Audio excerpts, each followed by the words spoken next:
Hallelujah. Praise the Lord.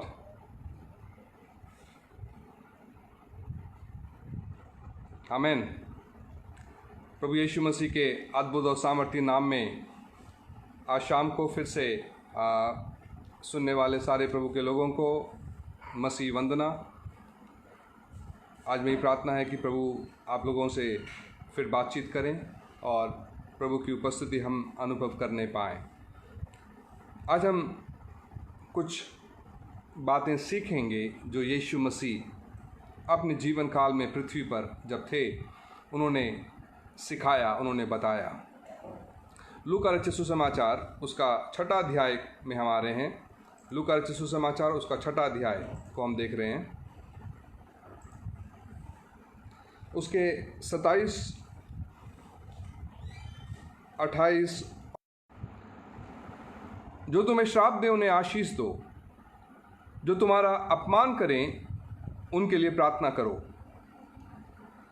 जो तुम्हारे एक गाल पर थप्पड़ मारे उसकी ओर दूसरा भी फेर दें, और जो तेरी दोहरा छीन लें उसको कुर्ता लेने से भी ना रोकें। हालेलुया। यीशु मसीह की शिक्षाएं अनोखी हैं। विश्व के अनेक लोग, अनेक नेता यीशु मसीह की शिक्षाओं को पालन करते हुए, उनकी शिक्षाओं को अमल करते हुए उन्होंने जीवन में बड़ा अनुग्रह और आशीष हासिल किया है। यहाँ एक बहुत अद्भुत कथन है, love your neighbour, love your enemies, अपने दुश्मनों से प्रेम करो, अपने दुश्मनों से प्रेम करो। ये एक यहूदी झुंड से यीशु बात कर रहे हैं, एक यहूदी झुंड से, जहां पर मूसा की व्यवस्था उन्हें सिखाती है, जो तुम्हें एक गाल पर थप्पड़ मारे उसको दूसरा गाल ना फेरो, वरन उसको 2 और लगा दो। मूसा की व्यवस्था बताती है आंख के बदले आंख, दांत के बदले दांत, जान के बदले जान। ऐसी एक भीड़ से यीशु बात कर रहे हैं, और ये बड़ी चौंकाने वाली बात है जब यीशु मसीह इस प्रकार की बात यहूदी भीड़ से कर रहे हैं, जो यहूदी परंपरा से आए हैं, जो यहूदी व्यवस्था को पालन करते हैं, मूसा की व्यवस्था को पालन करते हैं। यीशु उनसे बात कर रहे हैं कि अपने दुश्मनों से प्रेम करो। बहुत ही मुश्किल बात है ये कोई आसान काम नहीं है, दुश्मनों से प्रेम करना। कौन चाहेगा अपने दुश्मनों से प्रेम करने के लिए, जिन्होंने आपके साथ बहुत बुरा किया, जिन्होंने आपके साथ गंदा व्यवहार किया, जिन्होंने आपकी बेइज्जती की, आपका अपमान किया, जिन्होंने जानबूझकर आपको धोखा दिया, आपके साथ ऐसे ऐसे काम किए कि आप उनका चेहरा भी देखना नहीं चाहते, उनकी आवाज़ भी सुनना नहीं चाहते हैं। और अब यीशु कहते हैं अपने शत्रुओं से प्रेम करो। परमेश्वर का राज्य की पहली घोषणा या पहला वाहक, the first Herald of the gospel of the kingdom of God, परमेश्वर के राज्य का पहला वाहक, पहला घोषणा करने वाला स्वयं उस राज्य का राजा था। उसका नाम यीशु मसीह है।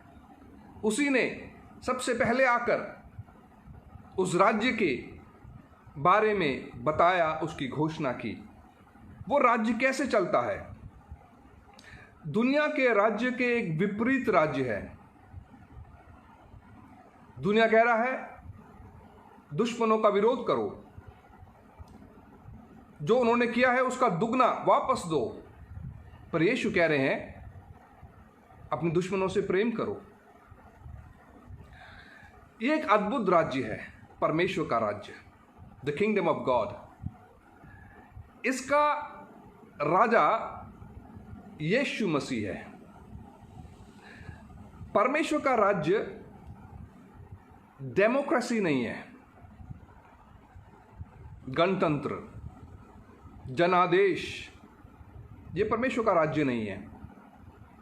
परमेश्वर का राज्य ना ही डिक्टेटरशिप है, तानाशाही, वो भी नहीं है। तो परमेश्वर का राज्य क्या है? परमेश्वर का राज्य एक राजा का शासन है, और यह राज्य किसी देश, किसी मुल्क, किसी प्रांत में सीमित नहीं है। यह राज्य विश्वव्यापी राज्य है, पूरे विश्व में फैला हुआ एक राज्य है।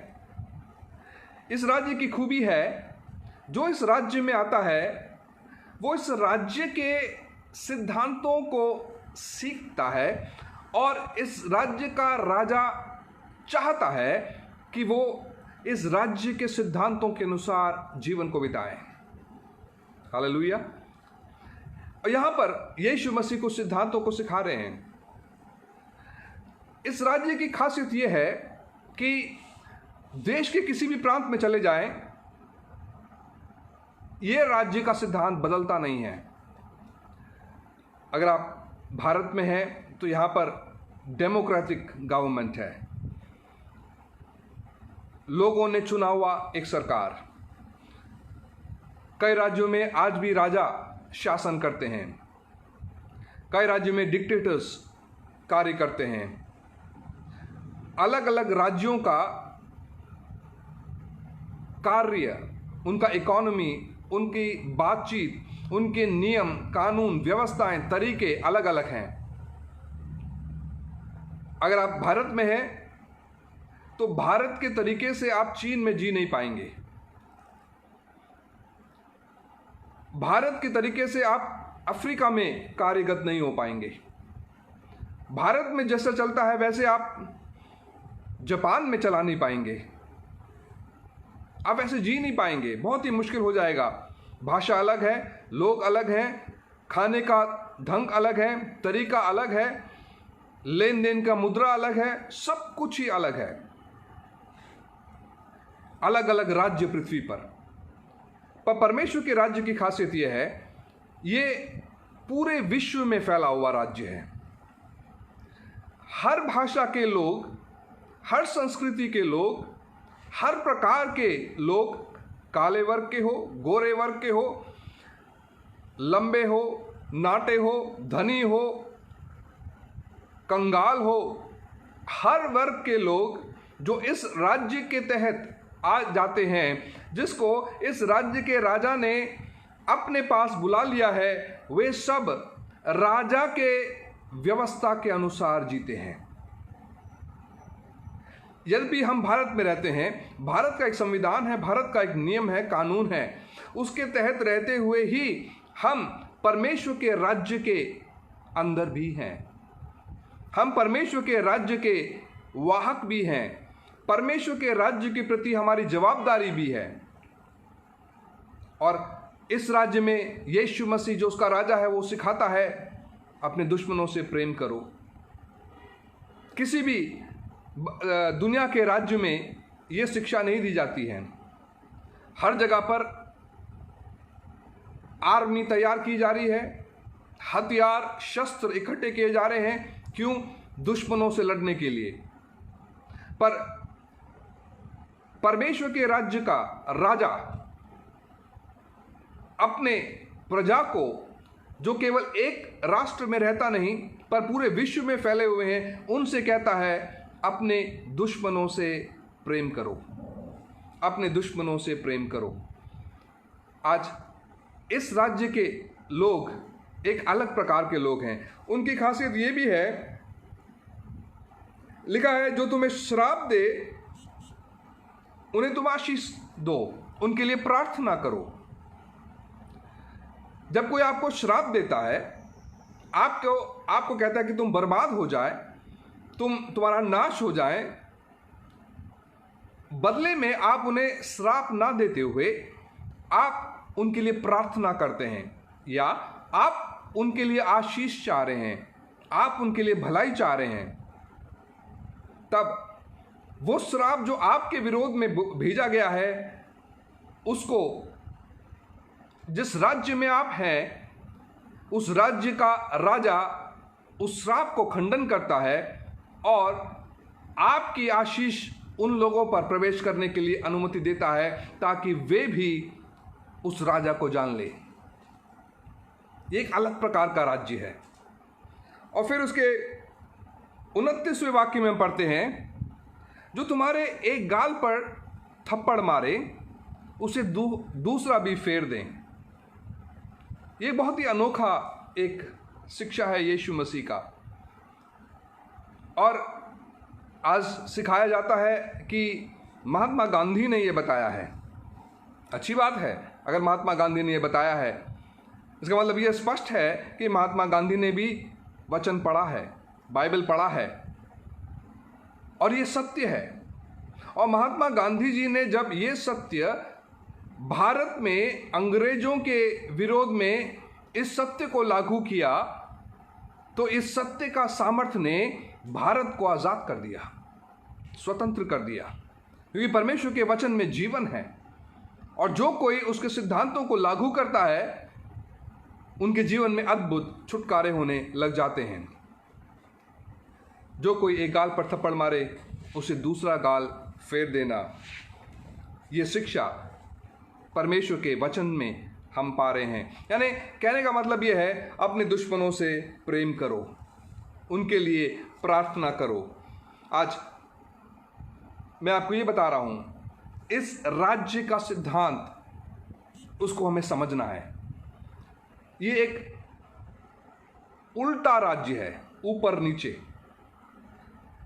जहां बोलते हैं कि दुश्मनों का विरोध करें, उनको आक्रमण करो, उनको मारो, उनको नष्ट करो। ये राज्य कहता है नहीं, उनसे प्रेम करो। ये राज्य कहता है नहीं, उन्हें क्षमा करो। और इसके 35वें वाक्य में हम पढ़ते हैं, वरन अपने शत्रुओं से प्रेम रखो, लव योर एनिमीज। ये कैसे हो सकता है? ये तो बहुत कठिन बात है। इसीलिए इस राज्य ने हमें एक सहायक दिया है जिसका नाम पवित्र आत्मा है, जो हमें सहायता करता है कि इस राज्य के सिद्धांतों को हम समझें और उसका पालन करें। इसलिए यीशु ने कहा, जब पवित्र आत्मा तुम्हारे पास आएगा, वो तुम्हें याद दिलाएगा वे सब बातें जो मैंने तुम्हें सिखाया है। इसलिए ज़रूरी है कि हम सीखें, पढ़ें, सुने कि इस राज्य के राजा ने क्या सिखाया है कि जब मौका आए, परिस्थितियां आए, गुस्सा आने के लिए, विरोध करने के लिए, शत्रु का सामना करने के लिए, जब हमारे अंदर से जिज्ञासा उत्पन्न हो रही है, तब पवित्र आत्मा हमें याद दिलाता है, यीशु ने कहा शत्रुओं से प्रेम करो, उनके लिए प्रार्थना करो। ये एक अद्भुत शिक्षा है जो हमारे प्रभु यीशु ने हमें दिया है। उसके आगे उसके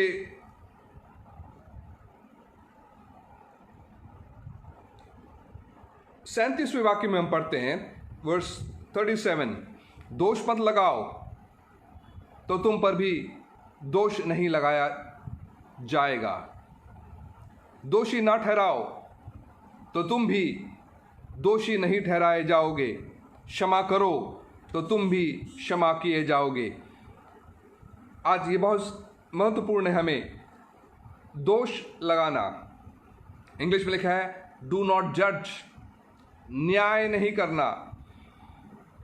आजकल बहुत आसान है लोगों की वेशभूषा देखकर, उनकी पढ़ाई देखकर, उनके पास कितना धन है देखकर, उनका स्टेटस क्या है देखकर हम बड़े आसानी से एक व्यक्ति को न्याय कर देते हैं। उसकी क्षमता को हम समझ लेते हैं कि ये क्या कर सकता है। पर प्रभु बता रहा है कि न्याय मत करो। सैमुअल जो इज़राइल का एक बहुत ही उम्दा भविष्यवक्ता था, ऐसा भविष्यवक्ता जिसके जीवन में कोई नुक्स नहीं लिखा गया, पर जब सैमुअल दाऊद को अभिषेक करने के लिए ईसाई के घर में आता है, तो सैमुअल ने भी जज किया, न्याय किया। जब ईसाई के बेटों को देखा तो उसने अनुमान लगाया कि इनमें से एक हो सकता है, क्योंकि ये लंबा चौड़ा है, हट्टा कट्टा है, सेना में काम करता है, युद्ध लड़ना जानता है, यही होगा, यही होगा। तो परमेश्वर ने सैमुअल को रोका और कहा, मनुष्य बाहर से देखता है, चाहे वो कोई भी क्यों ना हो, मनुष्य ओनली केवल बाहर से देख सकता है, पर परमेश्वर भीतर से देखता है। लोग आपके बाहर से देखकर, आपका हुलिया देखकर, आपका रहन सहन देखकर, आपके वस्त्र देखकर, आपकी पढ़ाई को देखकर, आपके पास कितना धन है ये देखकर, आपका अलग अलग वस्तुओं को देखकर लोग न्याय करते हैं और आपको दूर खड़ा कर देते हैं कि तुम योग्य नहीं हो, तुम लायक नहीं हो।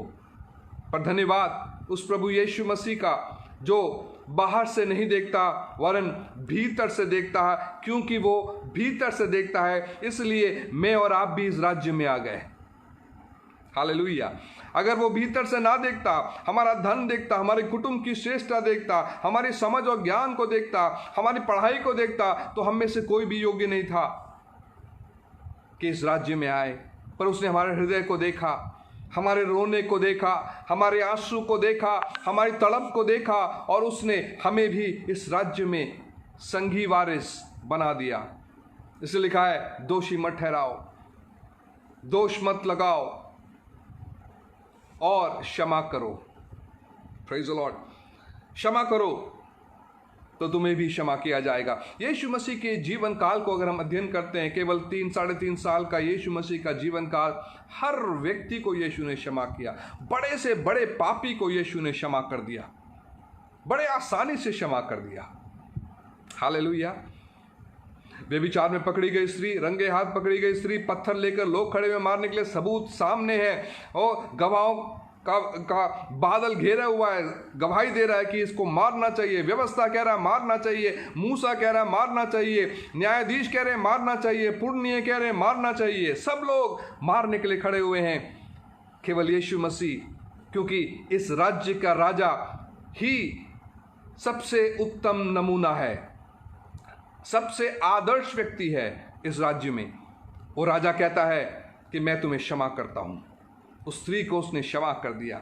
आज आपके पाप चाहे कितने भी बड़े क्यों ना हो, आपके पाप कितने संगीन क्यों ना हो, आप अपने आप को कितने बड़े दोषी क्यों ना मानते हो, कितने बड़े पापी क्यों ना मानते हो, ओ मेरे से बहुत सारी गंदी बातें हुई हैं, घिनौने काम मैंने किए हैं, मैं क्षमा के योग्य नहीं हूं, परमेश्वर मुझे क्षमा नहीं करेगा। आपके लिए खुशखबरी है, ये राज्य का राजा अनोखा राजा है, वो तरस से भरा हुआ राजा है, वो करुणा में राजा है, वो हमेशा क्षमा करता है। हालेलुया। बाइबल बताती है, तुम्हारे पाप चाहे कितने भी लाल क्यों ना हो, कठोर क्यों ना हो, कोई भी आपको क्षमा नहीं कर सकता हो। बाइबल बताती है, उसका पुत्र यीशु का लहू सारे पापों को धोकर शुद्ध कर देता है। Praise the Lord. और कहता है कि वो उसे धोकर हिम के समान श्वेत कर देता है, यानी अपने जैसा बना देता है। जैसा वो है वैसा हम बन जाते हैं। ऐसा अद्भुत राजा है इस राज्य का। Praise the Lord. कह रहा है कि क्षमा करो। क्रूस पर भी जितने लोग यीशु मसीह को सता रहे थे, उनको कोड़े मारने वाले, 39 कोड़े मारकर पूरा शरीर बदन फाड़ डालने वाले, उनके चेहरे पर तमाचा मारकर, उनकी दाढ़ी नोच निकालकर, उनके सर पर कांटों का ताज धंसकर, मुंह पे घूसा मारकर, मुंह पे थूक कर, उनके ऊपर दोष लगाकर, बड़े भारी क्रूस को उनके ऊपर लाद कर यरूशलेम से गोलगोता पहाड़ तक गिरते उड़ते उनको ले जाने वाले, क्रूस पर, कीलों पर, उनके हाथों में बड़े बड़े कील ठोकने वाले, पांवों पर ठोकने वाले, उनके पसली पर छेद करने वाले, हर एक को देखते हुए वो प्रभु यीशु इस राज्य का राजा चिल्ला कर कहता है हे पिता इन्हें क्षमा कर, इन्हें क्षमा कर। वो राज्य क्षमा से भरा हुआ राज्य है, उसका राजा क्षमा से भरा हुआ राजा है, वो हमेशा क्षमा करता है। ऐसा कोई राज्य, ऐसा कोई राजा, ऐसा कोई कानून, ऐसा कोई व्यवस्था नहीं है जो इतनी इतनी भयंकर क्षमा से भरा हुआ है। अद्भुत क्षमा, किसी को भी क्षमा करेगा।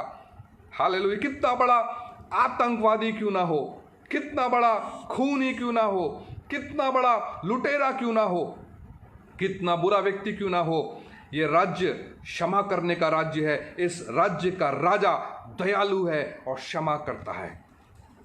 और उसके आगे लिखा है, हम पढ़ेंगे उसके आगे 38 वाक्य में, दिया करो और तुम्हें भी दिया जाएगा, लोग पूरा नाप दबा दबा कर और हिला हिला कर और उभरता हुआ तुम्हारी गोद में डालेंगे, क्योंकि जिस नाप से तुम नापते हो उसी से तुम्हारे लिए भी नापा जाएगा। आमीन।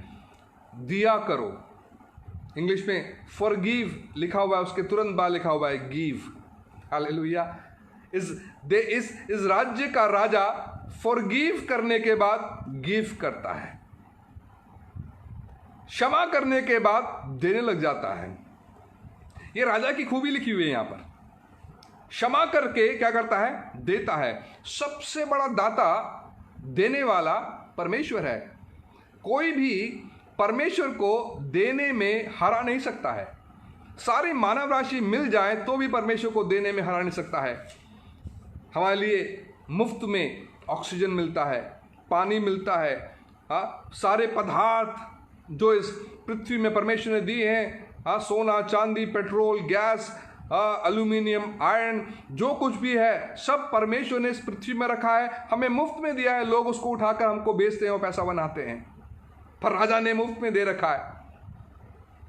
ये ऑक्सीजन लेने के लिए अगर आप अस्पताल में जाओ तो आपको बिल लेके दे देंगे, पर राजा ने पिछले 20 साल 30 साल 50 साल 60 साल 70 साल से आपको मुफ्त में ऑक्सीजन दे रखा है, क्योंकि वो देने वाला है, सब कुछ देता है। इतना दे दिया कि उसने अपने इकलौते बेटे को दे दिया। अद्भुत देने वाला, चमत्कारी राजा, अतुल्य राजा, सर्वोच्च राजा, वो उस राज्य का राजा है। और सौभाग्यशाली हैं वे लोग जो इस राज्य के सदस्य बन गए हैं, इस राज्य के नागरिक बन गए हैं। हालेलुया। अद्भुत राजा कह रहा है दो तो तुम्हें भी दिया जाएगा। आज बहुत सारे लोग देना नहीं चाहते हैं, पर आज ये बीमारियों के बीच में बहुत सारे लोग कमी में हैं, घटी में हैं, भूखमरी में हैं। यह आपके लिए अच्छा मौका है कि आप दे सकते हैं। आप दो, अगर आप देंगे तो आपको दिया जाएगा। कैसे दिया जाएगा वैसा वो भी लिखा हुआ है। तो दो तो तुम्हें भी दिया जाएगा, लोग पूरा नाप दबा दबा कर और हिला हिला कर और उभरता हुआ तुम्हारी गोद में डालेंगे। ये पता कहां का हिसाब है? उस राज्य का हिसाब है। ये दुनिया का हिसाब नहीं है, उस राज्य का हिसाब है। वो राज्य ऐसे ही देता है। कैसे देता है? दबा दबा कर, हिला हिला कर, उभरता हुआ, उमड़ता हुआ। बहन लोग जब किचन के अंदर आटे का डिब्बे जब भर जाता है तो उसको हिलाते हैं, थोड़ा सा जगह बनाते हैं, उसके ऊपर थोड़ा और डालते हैं, उसको दबा के और डालते हैं उसके अंदर। यहां पर उतना काफी नहीं, कहता उमड़ता हुआ, बहता हुआ। कौन देता है? राजा। कैसे देता है? किसके द्वारा देता है? लिखा है तुम्हारी गोद में डालेंगे। कौन डालेंगे? क्योंकि लिखा लोग तुम्हारी गोद में डालेंगे। राजा खुद ऊपर से डालेगा नहीं, लोगों को तैयार करेगा, लोगों के द्वारा आपके लिए नौकरी का बंदोबस्त करवाएगा, आपके बिजनेस में कनेक्शन लेके आएगा, आपकी सेवकाई में सपोर्ट लेकर आएगा, आपके ऑर्फनेज में, आपके अनाथ आश्रम में वो लोगों को लेके आएगा कि वहां पर प्रबंध करें। लोगों को लेके आता है, लोगों के द्वारा प्रबंध करता है। हिला हिला कर, दबा दबा कर, उमड़ता हुआ वो देगा। और लिखा है क्योंकि जिस नाप से तुम नापते हो उसी उसी से तुम्हारे लिए भी नापा जाएगा। आमीन।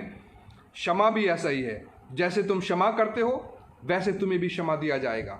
अगर तुम क्षमा कर सकते हो लोगों को जिन्होंने तुम्हारे विरोध में बुरा किया है, अगर आप उनको क्षमा कर सकते हो, उसी नाप से तुम्हें भी क्षमा किया जाएगा।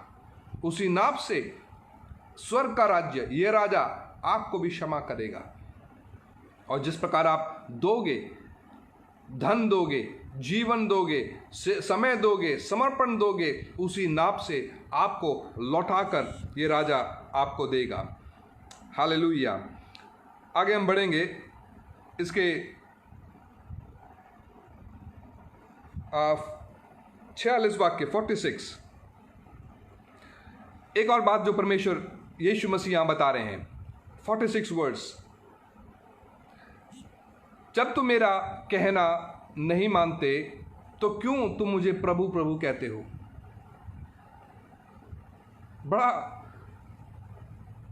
आश्चर्य करने वाला सवाल है। यीशु कह रहे हैं तुम मेरी बात नहीं मानते, तुम मुझे क्यों प्रभु कह रहे हो। 10 कुंवारियां, 10 के पास तेल थे, प्रभु आया, दूल्हा आया, वे दूल्हे के साथ चले गए, दरवाजा बंद हो गया।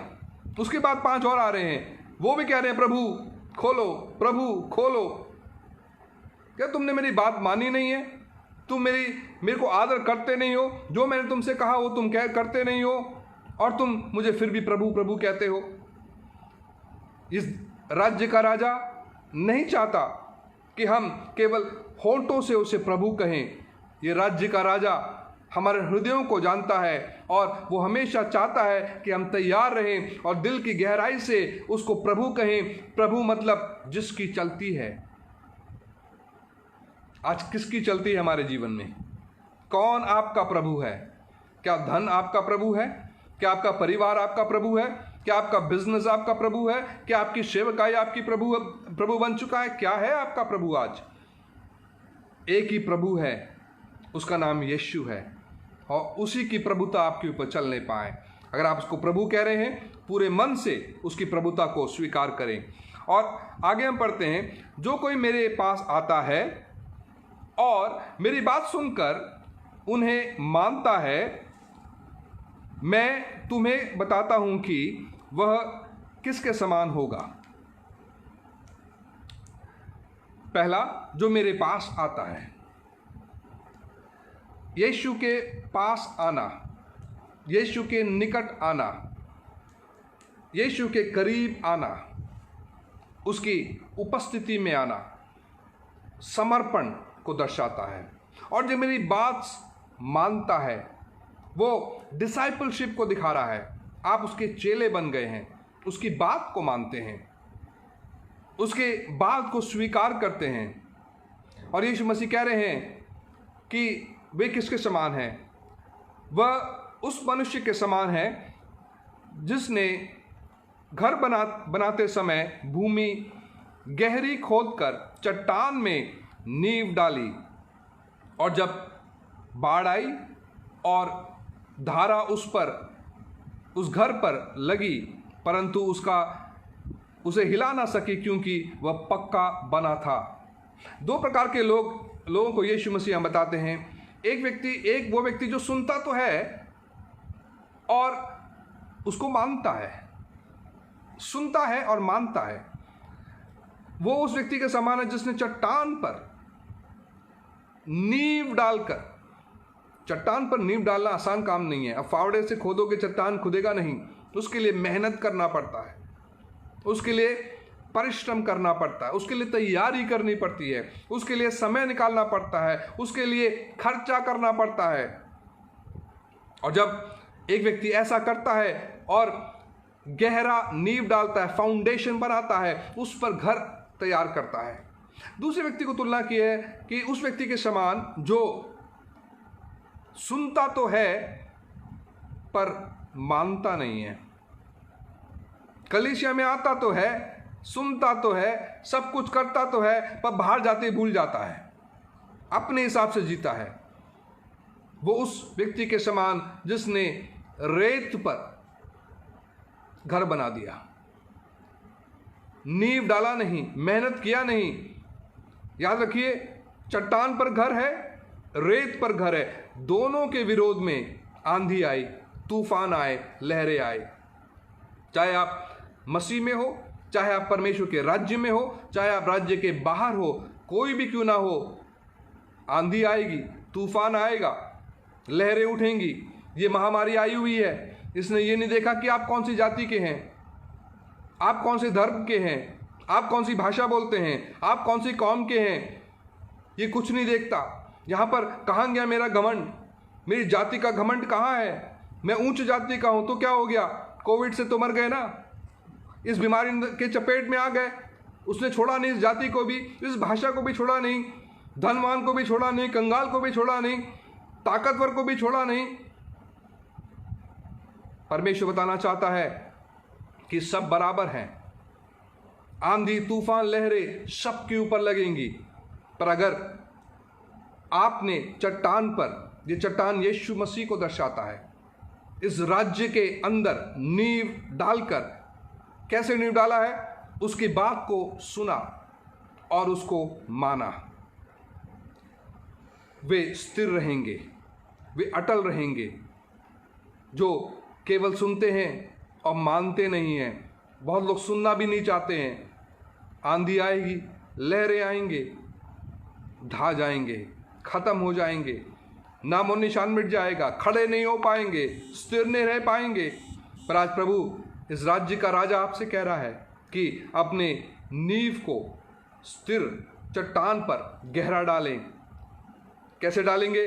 जब इस राज्य के राजा की बात को मानेंगे। बहुत सारे लोग इस राज्य के राजा ने जो काम किए हैं वैसे काम करना चाहते हैं, अद्भुत काम करना चाहते हैं, चिन्ह और चमत्कार करना चाहते हैं, आश्चर्यकर्म के कामों को करना चाहते हैं। पर आज सुनिए, आप तभी अद्भुत कार्य कर पाएंगे जब आप उसने, राजा ने जो कहा है उसको मानेंगे। जो राजा जो कहता है उसको मानने लगता है, वही राजा ने जो किया है वो कर सकता है। हालेलुया।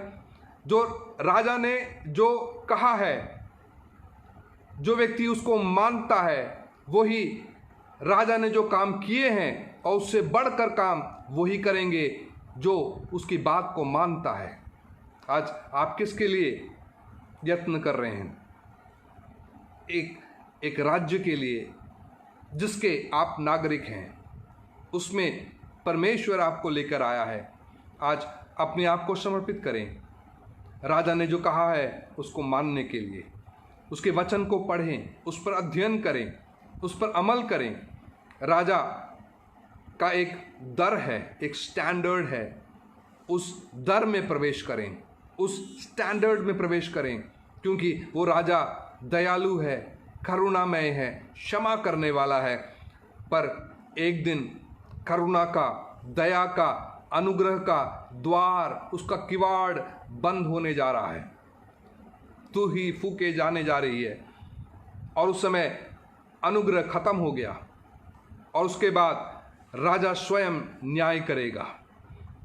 जिन्होंने उसकी बात को माना है, जिन्होंने उसकी राज्य के व्यवस्था के अनुसार अपने आप को समर्पित किया, उनको अनंत जीवन, और जिन्होंने उसकी बात को सुनकर अनसुनी कर दी, और जिन्होंने उसकी बात सुनने की इच्छा भी नहीं रखी, लिखा है उन्हें अनंत नाश की ओर धकेल दिया जाएगा। ये राजा अब दयालु है, ये राजा अब करुणामय है, ये राजा आपसे प्रेम करता है, आपके हर एक पाप को क्षमा करता है। आज उसका अनुग्रह उपलब्ध है आपके लिए, आपके सारे पापों को वो क्षमा करेगा। पर ये जल्द खत्म होने जा रहा है। बाइबल बताती है ये अनुग्रह का समय खत्म होने जा रहा है। उससे पहले, जिससे पहले कि अनुग्रह का दिन खत्म हो जाए, अपने आप को समर्पित कर लीजिए। राजा के राज्य के अधीन, उसकी व्यवस्था के, उसकी सोच प्रणाली के अनुसार अपने आप को ढालते हुए राजा की प्रीति को प्राप्त करें और राजा की महिमा आप पर ठहरेगा। आइए हम प्रार्थना करेंगे। पिता परमेश्वर, हम धन्यवाद करते हैं हर एक व्यक्तियों के लिए जिन्होंने आज वचन को सुना। प्रभु, हम केवल सुनने वाले नहीं पर अमल करने वाले बनने पाएँ। हर एक को आपके हाथों में सौंपते हैं। प्रभु, हम भूले भटके हुए ठोकर खाने वाले ना बने, राजा की व्यवस्था है, राज्य की नियम है, राज्य किस प्रकार चलता है, वो राजा ने अपनी किताब में लिख कर दे दिया है। हम में से हर एक उसको समझने के लिए, उसको पालन करने के लिए, उसके अनुसार जीने के लिए हर एक को मदद कीजिएगा, ताकि हम गहरा नींव डालकर अपने घर को बनाएं, चट्टान पर अपने घर को बनाएं। आंधी तूफान लहरें जो आज हमारे जीवनों के विरोध में खड़ी हुई हैं, बीमारियों के रूप में, कंगाली के रूप में, कर्ज के रूप में, आर्थिक तंगी के रूप में, विभिन्न समस्याओं के रूप में, जब वो हमारे घरों के विरोध में, हमारे चट्टान पर बने हुए मकानों के विरोध में जब ये लहरें उठती हैं, प्रभु हम धन्यवाद करते हैं कि ये स्थिर खड़ा रहेगा, क्योंकि ये चट्टान पर बना हुआ है, इस राज्य के अंदर स्थिर बना हुआ। इसलिए धन्यवाद करते हैं। सुने हुए हर एक को आशीष दें, सबके ऊपर आपकी करुणा होने पाए, सबके ऊपर आपकी बरकत होने पाए, और दिन प्रतिदिन इस राज्य के व्यवस्थाओं के अनुसार एक नई सोच में मन को परिवर्तित करते हुए, पवित्र आत्मा से भरे हुए, आत्मा की अगुवाई के अनुसार चलने के लिए हर एक को मदद कीजिएगा। प्रार्थना सुनने के लिए धन्यवाद। अपने लोगों को आशीष दें, यीशु मसीह के नाम से मांगते हैं, सुनो ग्रहण कर पिता, आमेन आमेन। प्रभु आप सबको बहुत आय से आशीष दें। प्रभु क्या अनुग्रह आप पर ठहरने पाए। आमेन।